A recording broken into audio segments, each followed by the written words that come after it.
लो जी, पेशे खिदमत है नानी और दादी के हाथों का वो खुफिया हथियार जिसके सामने दुनिया के सारे ब्रांडेड जैम और जेलीज फेल हैं। ये वो मुतबरक मरबा है जिसे बनाने के लिए कच्चे आमों को चीनी के समंदर में उतनी देर तपाया जाता है जितनी देर माएँ बच्चों को संभालने के लिए लगाती हैं। ये आम का मरबा इतना लजीज और मज़ेदार बनकर तैयार होता है कि आपके बच्चे तो बच्चे बड़े भी मांग कर खाएंगे। अस्सलामुअलैकुम व्यूवर्स, अनजान कुड़ी कुकिंग व्लॉग में खुश आमदीद। उम्मीद करती हूँ आप सब ठीक होंगे। ये आम का मरबा कच्चे आमों से बनकर तैयार होता है। हमने कच्चे आम ले लिए हैं तकरीबन आधा किलो के करीब। इन्हें हमने धोकर खुश्क कर लिया है। खुश्क करने के बाद हम इसका ऊपर वाला हिस्सा यानी कि छिलके रिमूव कर लेंगे। आगे का प्रोसेस हम छिलकों को रिमूव करने के बाद बताएंगे। ये मरबा इतना मज़ेदार बनता है कि आपके बच्चे भी उंगलियां चाटते रह जाएंगे।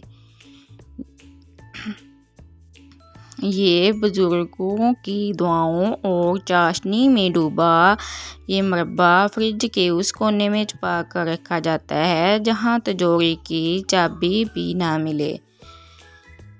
इस मरबे को बनाने के लिए अब हमने इसको लंबा लंबा करके इसे काट लेंगे। तमाम आमों की हम गुठलियाँ अलहदा कर लेंगे और जो गूदा है उसे काट कर हम अलहदा कर लेंगे। ये सिर्फ कच्चे आमों से मरबा बनकर अच्छा तैयार होता है। जब आम थोड़े पक जाएं तो ये मरबा सही बनकर तैयार नहीं होता और जैम की शक्ल अख्तियार कर लेता है। अब हमने एक कढ़ाई में 2 गिलास छोटे पानी के लिए हैं, उसे उबलने के लिए रख दिया था। अब ये पानी उबल चुका है, इसमें हम कच्चे आम डाल देंगे। 2 मिनट इसे चूल्हे पर रखने के बाद हम इन आमों को निकाल लेंगे।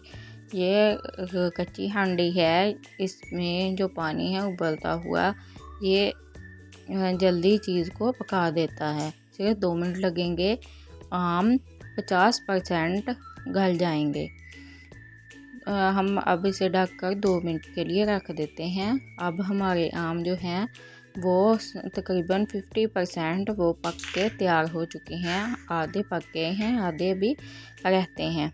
अब हम इन्हें एक कटोरे में निकाल लेंगे। कटोरे में हम इन सब को निकाल के बाकी जो हमारे पास पानी बचेगा वो हम रिमूव कर देंगे और इस कढ़ाई में हम 2 चम्मच छोटे और 1 बड़ा चम्मच हम कुकिंग ऑयल का डाल देंगे।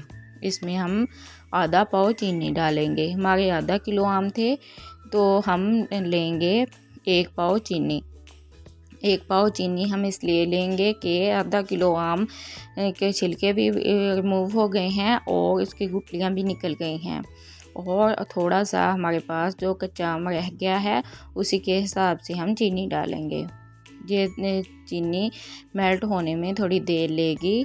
ये हम कच्चे बर्तन में इसलिए बना रहे हैं कि चीनी कच्चे बर्तन में मेल्ट होते हुए नीचे नहीं लगती और जलती नहीं है। जब चीनी जल जाए तो कड़वा सा टेस्ट खाने में आता है।